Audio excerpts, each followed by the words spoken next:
नमस्कार, मी सुवर्णा दुसाने घेऊन आले आहे विशेष कार्यक्रम खरे हुशार कोण। एसएससी असो वा सीबीएसई अथवा आयसीएसई सगळीकडेच मुलांना भरमसाठ मार्क्स मिळताना दिसतात। 100% मार्क्स मिळवणाऱ्यांची पण आता काहीच कमी राहिलेली नाही। 75 किंवा 80% मार्क्स मिळाले तर अनेक मुलं विशेषतः पालक वर्ग हा नाराज होतो। जणू आयुष्य पुढचं कसं घडवायचं आहे याची त्यांना चिंता लागून जाते।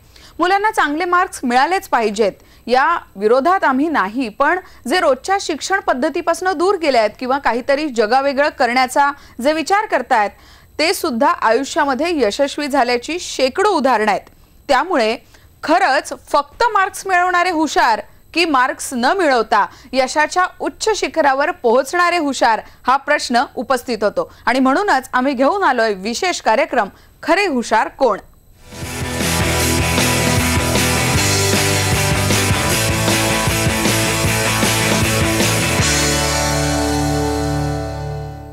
नुकताच 10वीचा निकाल लागला। राज्याचा एकूण निकाल 88.74% लागला, म्हणजे अर्थातच खूप चांगला निकाल लागला। यावर्षी मुलींनीच बाजी मारल्याचं पाहायला मिळालं। 91.46% मुली या उत्तीर्ण झाल्या, म्हणजे नापास होणाऱ्यांची संख्या ही 8.5-9% घरात आहे। तर विद्यार्थी सुद्धा 86.51% मुलं जी आहेत ती उत्तीर्ण झाली आहेत। तर 193 विद्यार्थ्यांना 100% मार्क्स मिळालेत। त्यामुळे 10वीच्या निकालापेक्षा विद्यार्थ्यांना मिळालेल्या या भरमसाठ गुणांची चर्चा मोठ्याने होतीये। इतके गुण मिळतात तरी कसे हा प्रश्न अनेकांना पडला असेल, पण परीक्षेत मार्क्स मिळवणारेच फक्त यशस्वी होत आहेत की कमी मार्क्स मिळवणारे सुद्धा यशाच्या शिखरावरती जात आहेत? आपली शिक्षण पद्धती खरंच आपल्याला आयुष्यात यशस्वी होण्याचं तंत्र हे शिकवतेय का? पाहूयात एक रिपोर्ट। 10वीचा निकाल लागला आणि विद्यार्थ्यांना मिळालेले गुण बघून अनेकांच्या भुवया उंचावल्या। 100% मार्क्स म्हटल्यावर कदाचित शिक्षकांच्याही काळजाचा ठोका चुकला असेल। आमच्या वेळी नव्हतं बुवा असं। यापासून ते आता काय गुणांची खैरातच वाटतायत यापर्यंतची सगळी वाक्य या 2 दिवसात ऐकू आली। पण नक्की परिस्थिती काय आहे? हे फुगवलेलं यश आहे की मग आता यश मिळवणं सोपं झालंय? इथे मात्र एकच निकष आहे की तू 15 वर्षाचा पाहिजे आणि तू 10वीच्या परीक्षेला बसला पाहिजे, तुला आम्ही पास करून टाकतो। मला तर वैतागून असं वाटतं कधी कधी की या सरकारने एसएससी बोर्ड बंद करून सरळ 10वीचे प्रमाणपत्र जी आहेत ना ही सरळ ग्रामपंचायत नगरपालिकांकडे दिली पाहिजेत आणि जन्म दाखल्यासोबत तू 10वी पास असं त्याचं प्रमाणपत्रच देऊन टाकावं। इतका हा खेळखंडोबा चाललाय।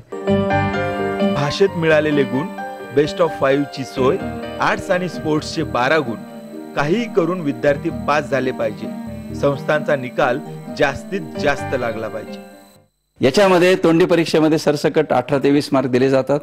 अतिशय सोप्या परीक्षा करून टाकलेल्या आहेत आणि याच्यामध्ये फक्त शासनाला, शिक्षण संस्थांना आणि शाळांना आनंद हा मिळतोय की आम्ही पास झालो, परंतु खऱ्या अर्थाने शिक्षण व्यवस्था नापास होते। याचं कारण असं की कुठल्याही प्रकारची कौशल्य पदरात न पडता मुलं सरसकट पुढे ढकलली जात आहेत। 193 जणांना 100% मार्क्स मिळालेत। 80-85% काही अर्थच उरलेला नाही। पर्सेंटेज इतकं वाढल्यावर आता ऍडमिशनची नवी समस्या। इतक्या मुलांसाठी कॉलेज आहेत का? स्पर्धेनं 90% टप्पा ओलांडून आता 100% प्रवेश केलाय। पण मार्क्स वाढले म्हणजे दर्जा वाढलाय का? गुण भरघोस मिळालेत, गुणवत्तेचं काय? Bureau report, IBN Lokmat. गुण भरघोस मिळाल्यात, गुणवत्तेचं काय हा प्रश्न राहतोच आणि याच विषयावर चर्चा करण्यासाठी आपल्या सोबत आहेत शिक्षण तज्ञ हेरंब कुलकर्णी। आपण त्यांच्याकडे जाऊयात। सर, आपण पाहतोय भरभरून मुलांना मार्क्स मिळतात। जी मुलं मेरिटमध्ये येतात, 100% मार्क्स मिळवतात, अशी हुशार मुलं ही बहुतांश मुलं पुढे जाऊन काय करतात असं आपल्याला आढळून आलंय? खरं तर तुमचा प्रश्न बरोबर आहे की जवळपास 200 मुलांना 100 पैकी 100% मार्क पडलेत, म्हणजे आता त्यांना पलीकडं करण्यासारखं आयुष्यात काहीच नाही असं त्याचा अर्थ झाला। तर मला असं वाटतं की ह्या परीक्षा पद्धतीचं एक अपयश या मुलांच्या मार्कांनी आपल्या पुढे आणून दाखवलं की या परीक्षा तुम्ही काय लायकीच्या निर्माण केल्यात किंवा काय प्रकारच्या निर्माण केल्यात की इतका सोपेपणा या परीक्षांमध्ये तुम्ही निर्माण केल्यामुळे हुशार मुलांनी तुमच्या परीक्षा सुद्धा ओलांडून पलीकडे गेलेत। शरद जोशी असं म्हणायचे की परीक्षा ही एक वगळण्याची पद्धत असली पाहिजे। म्हणजे ते असं म्हणायचे की समजा एव्हरेस्ट पर्वत आहे तर एव्हरेस्ट पर्वताच्या खालच्या पायथ्यापर्यंत 100 पोहोचतील, पुढे 50 पोहोचतील, पुढे 30 पोहोचतील आणि शेवटी एखादा शेर्पा तेनसिंग असतो. त्या शेर्पा तेनसिंगचं एकट्याचं तिथं जाणं हेच त्या उंचीला अधोरेखित करतं की ती उंची त्या प्रकारची आहे. तुमच्या परीक्षा या त्या प्रकारचं मूल्यमापन करणाऱ्या नाहीत हे या परीक्षांनी दाखवून दिलंय. ही मुलं पुढं काय करतात तर मला असं वाटतं की ही मुलं 12वीला पण पुन्हा असे 100% मार्क मिळवतील आणि पुढे पदवीधर झाल्यावर अशाच प्रकारचे 100% मार्क मिळवतील. पण जीवनाच्या परिघाला या परीक्षा स्पर्श करत नसल्यामुळे या मुलांच्या खऱ्या क्षमता या परीक्षांमध्ये तपासल्या गेल्या नाहीत असं माझं म्हणणं आहे. कारण या सगळ्या परीक्षा स्मरणशक्तीवर आधारित असल्यामुळं बाकीच्या बुद्धिमत्तांचे जे शोध लागलेले आहेत त्या बुद्धिमत्ता तपासल्या या परीक्षेत न गेल्यामुळं ही मुलं खऱ्या अर्थाने जीवनाला पूर्णपणे सामोरे जातील का याविषयी मी साशंक आहे. बरोबर आहे. खरंच गुण म्हणजे गुणवत्ता आहे का सर? तुम्ही आमच्यासोबत असेच राहा. ज्यांनी नापास मुलांचं प्रगती पुस्तक हे पुस्तक लिहिलं, जे पुस्तक विशेषतः गाजलं, त्या अरुण शेवतेंची सुद्धा आपण प्रतिक्रिया जाणून घेतली. फक्त मार्क्स मिळवणारे विद्यार्थी हुशार असतात की नापास होणारी मुलं सुद्धा आयुष्यात काही वेगळं करू शकतात हे जाणून घेतलं आपण अरुण शेवतेंकडनं. नापास मुलं का होतात? एका विशिष्ट अवस्थेमध्ये काही विषयांची भीती आपल्याला लहानपणापासून असतो, म्हणजे गणित, इंग्लिश किंवा भाषा विषयाची. तर त्या भीतीचा परिणाम होऊन सुद्धा काही मुलं नापास होतात आणि त्यावेळेस त्या सिच्युएशनमध्ये त्यांचं त्या विषयाकडे दुर्लक्ष होतं म्हणून ती मुलं नापास होतात. आणि आता ज्या मुलांना 100% मार्क मिळवतात तर माझं स्वतःचं मत असं आहे की जी घोकमपट्टी जी आपण म्हणतो ना ती आता मोठ्या प्रमाणावर होत चाललेली आहे. आणि जर आपण सर्वे घेतला, 5 मुलांचा जर आपण सर्वे घेतला आणि त्यांना काही बेसिक प्रश्न जर विचारले तर मला नाही वाटत की किती टक्के त्या मुलांकडून ते उत्तर येईल. कारण पहिली शिक्षण पद्धतीमध्ये एक अशी महत्त्वाची गोष्ट असे की ज्या विषयामध्ये तुम्ही शिकता, ज्या विषयाची मध्ये तुम्हाला आवड आहे त्याचं अवांतर वाचन हे तुम्हाला अत्यंत आवश्यक आहे. बरोबर आहे. अवांतर वाचन हा विषय आता जवळपास संपलेला आहे आणि म्हणूनच खरंच गुण मिळवणं म्हणजेच गुणवान का? गुण मिळवण्याच्या विरोधात आम्ही नक्कीच नाही किंवा स्पर्धेत टिकलंच पाहिजे, पण त्या व्यतिरिक्त सुद्धा जीवनात जगण्यासाठीची कौशल्य ही मुलं शिकतात का हे पाहणं सुद्धा महत्त्वाचं आहे. खरे हुशार कोण या कार्यक्रमात आता वेळ झाली एका छोट्याशा ब्रेकची.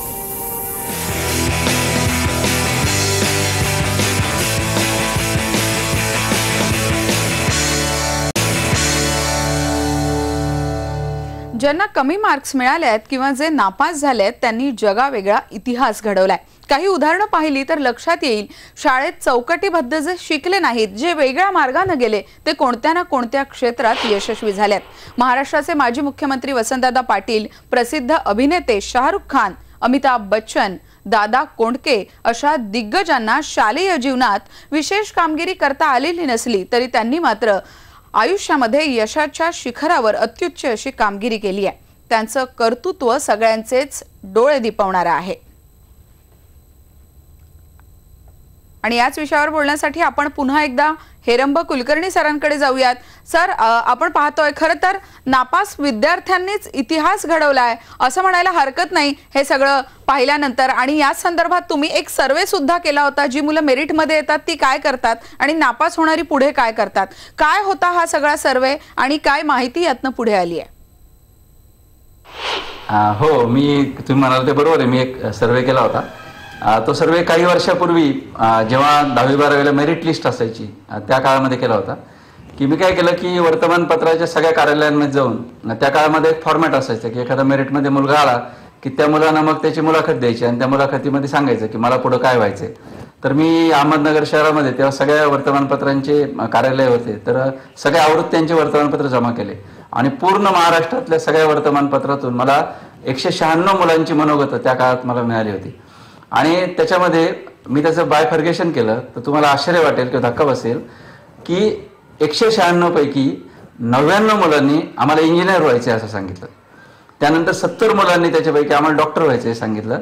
एका मुलाने फक्त आर्किटेक्ट आणि एका मुलाने CA व्हायचं सांगितलं. बाकी पत्रकार व्हायचं, चित्रकार व्हायचं हे कुणीही सांगितलं नाही. मला सगळ्यात मोठा धक्का हा होता की त्याच्यातल्या 22 मुलांचे वडील किंवा आजोबा शिक्षक होते. त्यापैकी एकाही मुलानं शिक्षक किंवा प्राध्यापक व्हायचं असं सांगितलं नाही. आणि तो निकाल नेमका 11 जूनला साने गुरुजींच्या पुण्यतिथीच्या दिवशी लागला होता. म्हणजे ज्या महाराष्ट्रामध्ये वेगवेगळ्या प्रकारचे सामाजिक कार्यकर्ते साने गुरुजींपासून प्रेरणा घेऊन निर्माण झाले, तर या मुलांना लेखक व्हायचं नाही, या मुलांना कलावंत व्हायचं नाही, या मुलांना पत्रकार व्हायचं नाही, चित्रकार व्हायचं नाही. म्हणजे ज्या ज्या कला किंवा ज्या ज्या वेगवेगळ्या प्रकारचं आयुष्य समृद्ध करणाऱ्या गोष्टी आहेत या प्रकारचे या मेरिट मधल्या मुलांना व्हायचं नाही, फक्त पैसे कमावणारं मशीन या मुलांना व्हायचंय. हे दुर्दैव आहे, किंबहुना ही आपल्या परीक्षा पद्धतीची आणि शिक्षण पद्धतीची देण आहे. त्यामुळे ही मुलं पुढे जाऊन काय करतील, तर त्याचं उत्तर मला असं वाटतं या सर्वेच्या आधारे देता येईल. बरोबर आहे. ही मुलं पुढे जाऊन फक्त डॉक्टर इंजिनियर होण्यातच इंटरेस्टेड दिसतात, पण आयुष्यात जगण्याचे स्किल्स खरंच डेव्हलप करतात का, हा प्रश्न आहे. पण आता आपण एक नजर टाकूया, जी मुलं आयुष्यात नापास झाली, स्पर्धा परीक्षांना नाकारली गेली, ती सुद्धा यशाच्या उच्च शिखरावर पोहोचली आहेत. कोण कोण आहेत ही कर्तृत्ववान चेहरे पहा. सचिन तेंडुलकर शालेय जीवनात नापास झाल्यानंतर सुद्धा यशाच्या उच्च शिखरावर पोहोचलेला पाहायला मिळतो.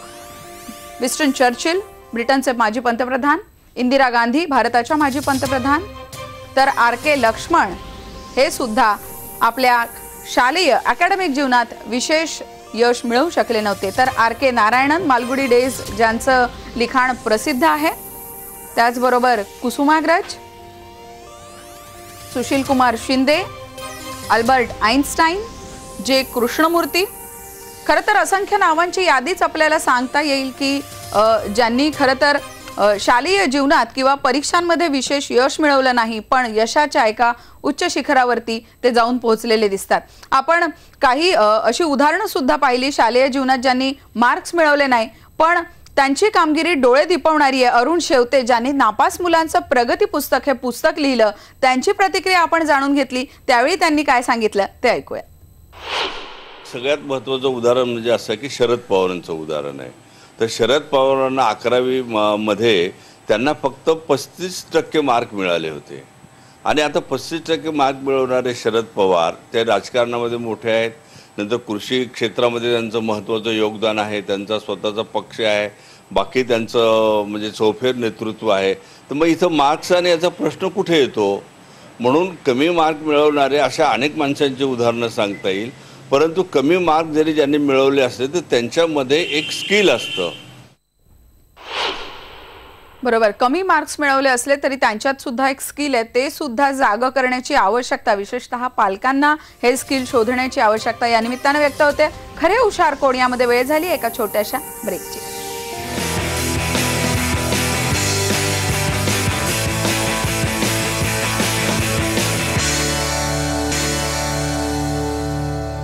दहावीच्या निकालात अनेकांना 100% मिळाले, काहींना 95% मिळाले. गुणवंतांचं कौतुक तर नक्कीच केलं पाहिजे, सगळ्यांचं केलं जातं.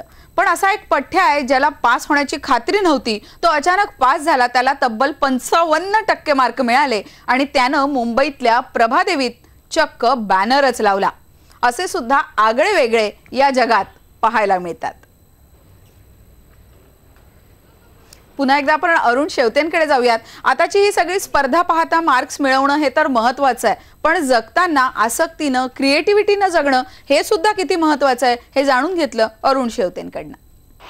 दोन गोष्टी असे की माझं म्हणणं तर मार्क्सच्या पाठीमागं न लागता आपल्याला ज्या विषयामध्ये इंटरेस्ट आहे त्या विषयामध्ये आपण प्रावीण्य मिळवलं पाहिजे, ही महत्त्वाची गोष्ट आहे.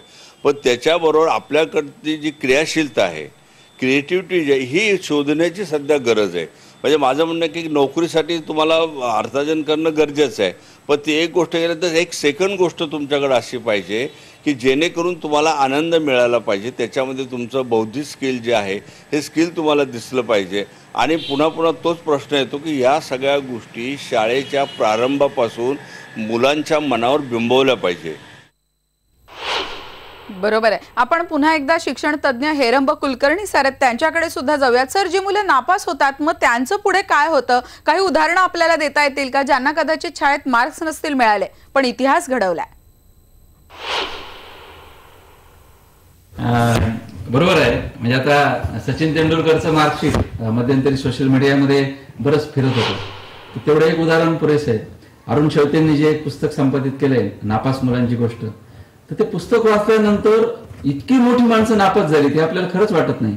चर्चिल, इंग्लंडचा पंतप्रधान, इंदिरा गांधी, त्यानंतर प्रसिद्ध शिल्पकार, त्यानंतर RK लक्ष्मण, त्यानंतर RK नारायण, कुसुमाग्रज, सुशील कुमार शिंदे, आणि ही सगळी मोठी यादी पाहिलं, आइन्स्टाईन, जे कृष्णमूर्ती, म्हणजे ही सगळी यादी वाचल्यानंतर मी तर असं माझ्यापुरता निष्कर्ष काढला की मी महान झालो नाही. याचं एकमेव कारण असं की मी नापास झालो नाही. म्हणजे नापास जर झालो असतो तर मी महान होण्याची शक्यता होती, असं ते पुस्तक वाचल्यानंतर मला वाटायला लागलं.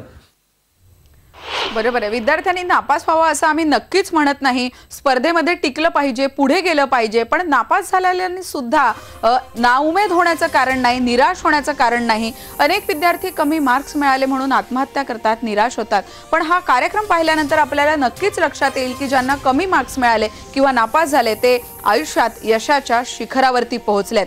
अर्थात चांगले मार्क्स मिळवण्यासाठी स्पर्धेतनं बाद होऊ नका, पण कमी मार्क्स मिळाले तर खचून जाऊ नका, कारण नापासांनी सुद्धा इतिहास घडवलाय. त्यामुळे खरे हुशार कोण या कार्यक्रमात इथेच थांबूयात. पहा फक्त IBN लोकमत.